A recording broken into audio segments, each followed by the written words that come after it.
తులసి మాల దేవుడి మాల పెట్టుకుంటే మంచిదంట కదా. సో ఇది తులసి మాల అయితే తీసుకొచ్చింది. మా వాళ్ళకి చేతికి పెట్టుకోవడానికి బ్రాస్లైట్లు ఇవి. మా చిన్నోడికి దిష్టి తాళ్ళు చేతికి పెట్టుకోవడానికి ఇవి కూడా దిష్టి తాళ్ళు తీసుకొని వచ్చింది.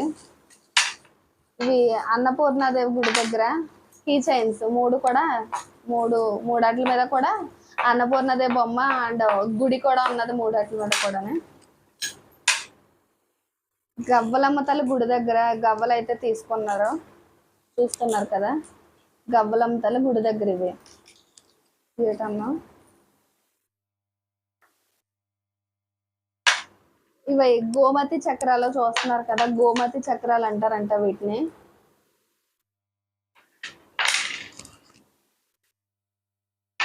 పూసల దండలు ఇవి కూడా షన్ను మమ్మీకే. ఇదేంటి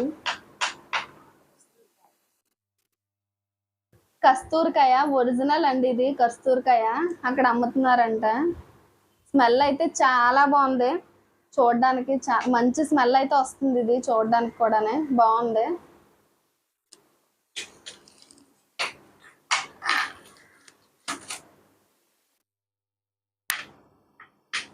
కాశీ వెళ్ళిన ఎవ్వరూ చీర కొనుక్కోకుండా అయితే రారండి. బెనారస్ లో చీరలే ఫేమస్, అక్కడే చీరలు నేస్తారంట. చూడడానికి అయితే ఎంత బాగుందో చీర, చాలా బాగున్నాయి చీరలు.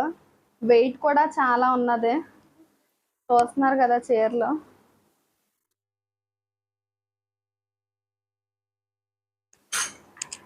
ఇది చూసారంటే ఇంకా సేమ్ పెళ్లి కూతురు చీరలాగా ఉందండి. ఇదైతేనే లైట్ గోల్డ్ కలర్ వచ్చింది. శారీ అయితే చాలా బాగుంది. ఇది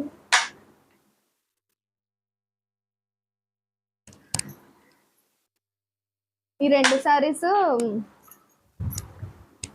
2500 పడిందండి.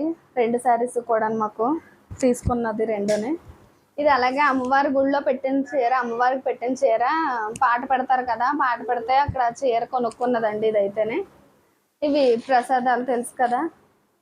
అండ్ అలాగే మా షన్ను తల్లికి అండ్ శశాంక్ కూడా స్కూల్ బ్యాగులు, స్కూల్ రీఓపెనింగ్ అంటే స్కూల్ ఇంకా స్కూల్ బ్యాగులు కూడా తీసుకొచ్చింది ఒక 2. ఇదే అండి మా కాశీ షాపింగ్. చూసారు కదా, చాలా బాగున్నాయి చూడడానికి కూడా. చీరలు అయితే చాలా నచ్చాయి నాకు. మీకు ఎలా అనిపించిందో కామెంట్ చేయండి. మీలో ఎంతమంది కాశీ వెళ్ళారో కూడా కామెంట్ చేయండి. Thank you.